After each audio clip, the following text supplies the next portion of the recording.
নামাজ চলাকালে বায়ু নির্গমন আটকে রেখে নামাজ পড়লে কি নামাজ ভঙ্গ হবে? অবিবাহিত সন্তানেরা কি বাবার রেখে যাওয়া সম্পদ থেকে বিবাহের খরচ নিতে পারবে? আমার খালু আমার খালার দেনমোহর পরিশোধ করেন নাই, তিনি খালাকে তার বসত বাড়িটি রেজিস্ট্রি করে দিয়েছেন। যখন দিয়েছেন তখন তিনি দেনমোহর নিয়ত করেননি এবং এটা ওনার মাথায়ও ছিল না। বর্তমানে ওনার কাছে দেনমোহর পরিশোধ করার মতো কোনো অর্থ নেই, যেহেতু উনি খালাকে পূর্বে ওনার বসত বাড়িটি লিখে দিয়েছেন। এখন কি সেটা দেনমোহর হিসাবে ধরলে আদায় হবে? ইদানিং নারীদের মধ্যে প্লাস্টিক সার্জারি করে চেহারার নতুন শেপ দেওয়ার প্রবণতা লক্ষ্য করা যাচ্ছে। এটা কি শরীয়তসম্মত?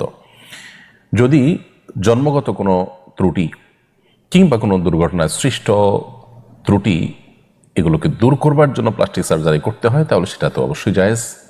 কিন্তু শুধু শোভাবর্ধনের জন্য যদি প্লাস্টিক সার্জারি করা হয়, চেহারাতে নতুন বা ভিন্ন শেপ আনার চেষ্টা করা হয়, তাহলে সেটা অবশ্যই নাজায়েজ এবং গুনাহের কথা। আল্লাহ রাব্বুল আলামিন কোরআনে কারিমে স্পষ্ট করে বলেছেন সূরা নিসার 119 নম্বর আয়াতে, ওয়ালা উদাল্লিন, শয়তান তার প্রতিশ্রুতির মধ্যে সে বলেছে সে কি কি কাজ করবে। তার মধ্যে একটা হলো, শয়তান বলেছে ওয়ালা উদিল্লান্নাহুম ওয়ালা উমান্নিয়ান্নাহুম ওয়ালা আমুরান্নাহুম ফালা ইউবাত্তিকুন্না আযানাল আনআম ওয়ালা আমুরান্নাহুম ফালা ইউগাইয়িরুন্না খালকাল্লাহ। শয়তান শপথ করেছে এবং সে তার অঙ্গীকার ব্যক্ত করেছে যে সে আল্লাহর সৃষ্টিতে পরিবর্তন সাধন করবে। আল্লাহ তাআলা বলেছেন লা তাবদীলা লিখালকিল্লাহ, আল্লাহ সৃষ্টিতে পরিবর্তন করা সুযোগ নেই বা করা যাবে না। আরও বিভিন্ন হাদিসও এই প্রসঙ্গে রয়েছে। সবগুলো দ্বারায় প্রমাণিত হয় যে সৃষ্টিতে ব্যাপক বা দৃশ্যমান পরিবর্তন যেটাকে বলা হয়, সেরকম কোনো পরিবর্তন সাধন করা জায়েজ নয়। যদি এটি কোনো অনন্য উপায় হয়ে কেউ করে, যেমন দুর্ঘটনা ইত্যাদির কারণে, তাহলে ভিন্ন কথা। শুধু শোভাবর্ধনের জন্য এ ধরনের পরিবর্তন করা জায়েজ নয়। এর ফলশ্রুতিতে দুনিয়াতে অনেক ব্যত্যয় বিশৃঙ্খলা তৈরি হবে। আমরা জানি যে পৃথিবীতে এখন আধুনিক জ্ঞান বিজ্ঞানের উন্নতির এই সময়ে মানুষের কাছে অনেক অ্যাক্সেস আছে, যে অ্যাক্সেসগুলোর সবগুলোর ব্যবহার মানব সভ্যতাকেই বিলুপ্তির দিকে নিয়ে যেতে পারে, সমাজকে বিশৃঙ্খল পরিস্থিতির মধ্যে নিয়ে যেতে পারে। এরকম একটা পরিস্থিতিতে আমাদের দায়িত্বশীল অবস্থান গ্রহণ করাটা অনেক বেশি গুরুত্বপূর্ণ। এরপরে প্রশ্ন করেছেন সামিয়া সুলতানা রিনা, আপনি লিখেছেন অবিবাহিত সন্তানেরা কি বাবার রেখে যাওয়া সম্পদ থেকে বিবাহের খরচ নিতে পারবে? দেখুন, অবিবাহিত সন্তান যারা এখনো বিবাহ করেন নাই, এদিকে বাবা মারা গেছেন।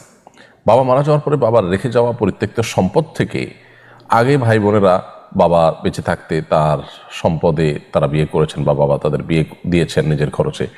এখন সেই অজুহাতে অবিবাহিত সন্তানরা বাবার মৃত্যুর পর পরিত্যক্ত সম্পদ থেকে নিজেরা বিয়ের খরচ নিতে পারবেন না।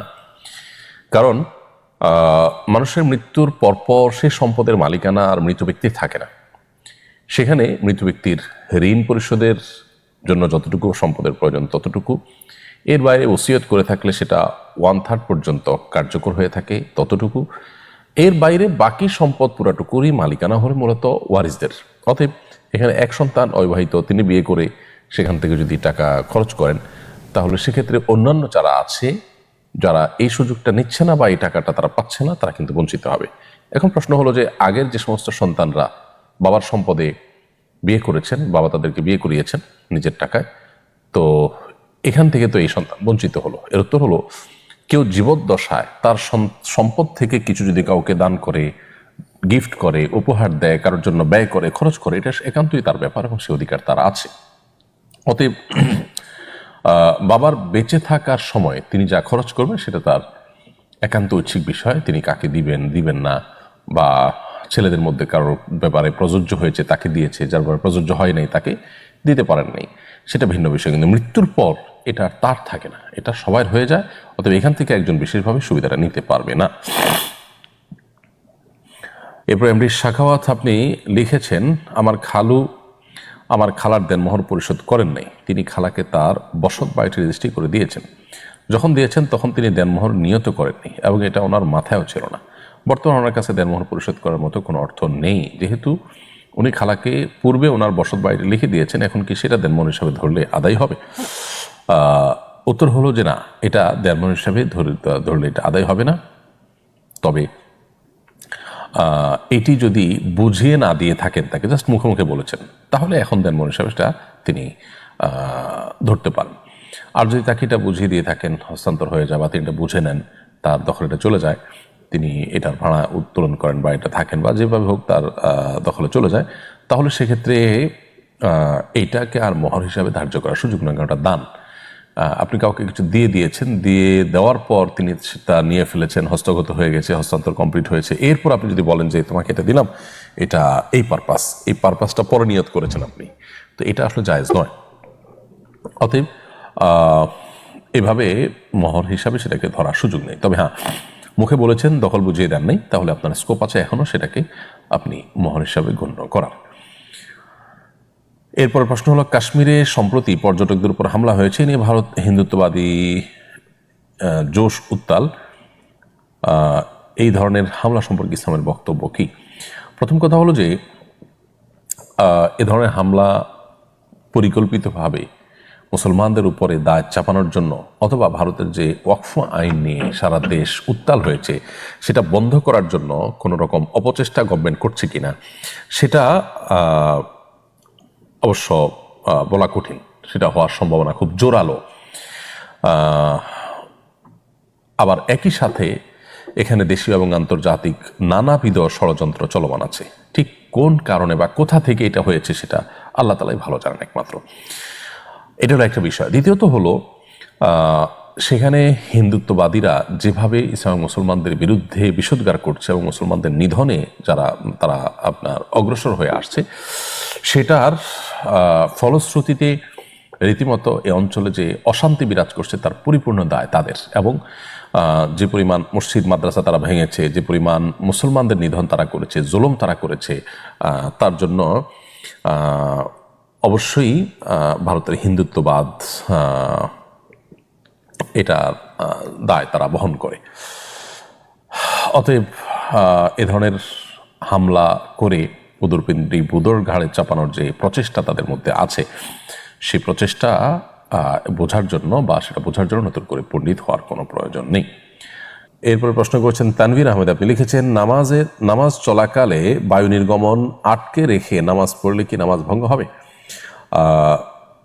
নামাজ যদি চলাকালে বায়ু নির্গমন আটকে রাখতে গেলে আপনার ভয়াবহ অবস্থা তৈরি হয়, আপনি অনেক বেশি অস্বস্তিতে পড়েন, আপনার চেহারা বিবর্ণ হয়ে যায়, মনোযোগ একেবারে নষ্ট হয়ে যাওয়ার মতো উপক্রম, তাহলে আপনি সেটা আপনার ছেড়ে দিবেন এবং উজু করে এসে বাকি নামাজটা আপনি পূর্ণাঙ্গ করবেন। এ বিষয়ে সহিহ ইবনে হিব্বানের একটা হাদিস রয়েছে। নবী সাল্লাল্লাহু আলাইহি ওয়াসাল্লাম বলেছেন, লা ইউসাল্লি আহাদুকুম ওয়া হুয়া ইউদাফিউল আখবাসান, তোমাদের কেউ তার বায়ু আটকে রেখে সে যেন সালাত আদায় না করে। তো এই জন্য বায়ু নির্গমন আটকে রাখতে গেলে যদি নামাজের মনোযোগ একেবারে নষ্ট হয়ে যায়, তাহলে সেক্ষেত্রে আপনি এটা ছেড়ে দিয়ে উজু করে আবার নামাজ পড়বেন, বা যেখানে নামাজ ছুটেছে উজু করে এসে ওখান থেকে আপনি কন্টিনিউ করতে পারবেন। আর যদি ব্যাপারটা এই লেভেলের না হয়, তাহলে সেক্ষেত্রে হালকা পাতলা প্রেসার থাকলে সেটাকে আটকে রেখে আপনি সালাত আদায় করতে পারবেন। পটুয়াখালীতে দাখিল পরীক্ষার কেন্দ্রে হিজাব না খোলা 4 ছাত্রী পরীক্ষার খাতা নির্ধারিত সময়ের আগে নিয়ে যাওয়ার অভিযোগ উঠেছে। 23 এপ্রিল দুপুরে বাউফল উপজেলার সালেহিয়া ফাজিল মাদ্রাসার কেন্দ্রে হাদিস বিষয়ের পরীক্ষা চলাকালে ঘটনা ঘটে। এ ধরনের ঘটনা প্রতিরোধ আমাদের করণীয় কি? দেখুন, প্রথমত এ ধরনের ঘটনা খুবই অনাকাঙ্ক্ষিত, খুবই অনভিপ্রেত, খুবই দুঃখজনক। এ ধরনের ঘটনার সাথে যারা জড়িত তাদেরকে দ্রুত তদন্তের মাধ্যমে বিচারের আওতায় আনতে হবে।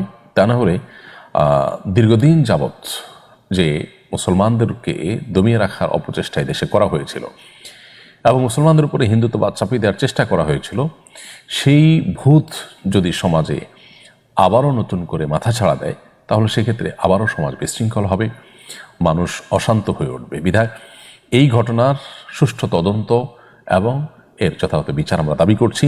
এবং সাংবিধানিক অধিকার একজন নারীর হেজাব পরিধান করা, মুসলিম নারী হেজাব পরিধান করবে, তাদের সাংবিধানিক অধিকার যদি কেউ ক্ষুণ্ণ করতে চায়, তিনি মানুষের সাংবিধানিক অধিকার খর্ব করার অপচেষ্টায় লিপ্ত, তাদেরকে আইনের আওতায় আনা দরকার।